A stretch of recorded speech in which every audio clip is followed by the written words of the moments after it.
등호 뉴시스, 홍지은 기자 등호 청와대는 10일 김은경 전 환경부 장관이 1심에서 실형을 선고받고 법정 구속된 데 대해 사건을 환경부 블랙리스트 사건으로 규정하는 것은 유감이라는 입장을 내놨다.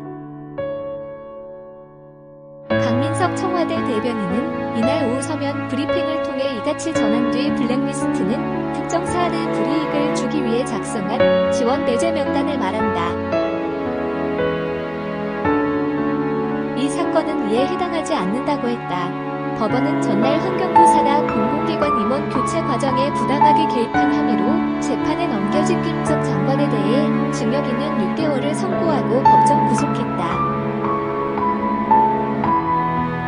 함께 기소된 신미숙 전 청와대 균형인사비서관에게는 징역 1년 6개월에 집행유예 3년을 선고했다. 강 대변인은 실제로 재판부의 설명자료 어디에도 블랙리스트라는 단어는 등장하지 않는다며 문재인 정부의 블랙리스트는 존재하지 않는다고 반박했다. 이어 따라서 블랙리스트에 뒤따르는 감시나 사찰 등의 행위도 없었다며 이번 사건이 블랙리스트 사건이 아닌 이유라고 설명했다.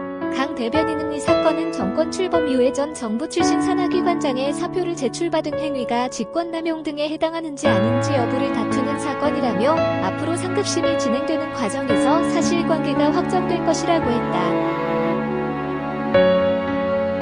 청와대는 전날까지만 해도 1심 판결에 대해 원칙적으로 재판 중인 사안에 대해 언급하지 않는다는 기조를 유지하며 거리를 두어왔다. 그러나 문재인 정부 장관을 지낸 인사가 법정 구속까지 되면서 정권의 정당성에 타격을 입자 공식 입장을 내기로 결정한 것으로 보인다.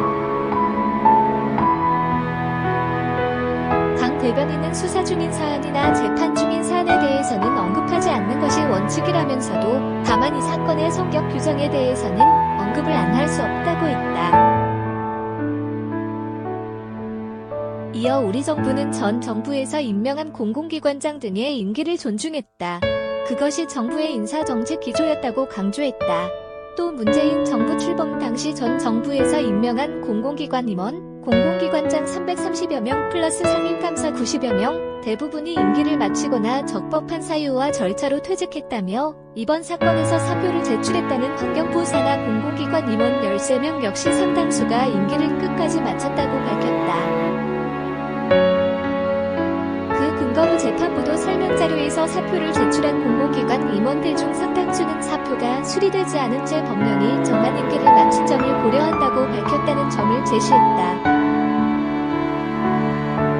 강 대변인은 전 정부가 임명해서 2021년 2월 현재까지도 기관장으로 재직 중인 공공기관도 6곳, 한국사회복지협의회, 한국고전번역원, 한국과학기술원, 한국발명진흥회, 대한체육회, 환경부전협회 존재할 정도라며 블랙리스트가 존재했다면 있을 수 없는 일이라고 거듭 밝혔다.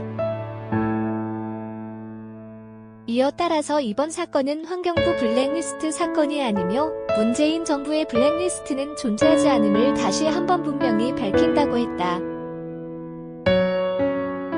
공감 언론 뉴시스 리다이오엔 누지즈.com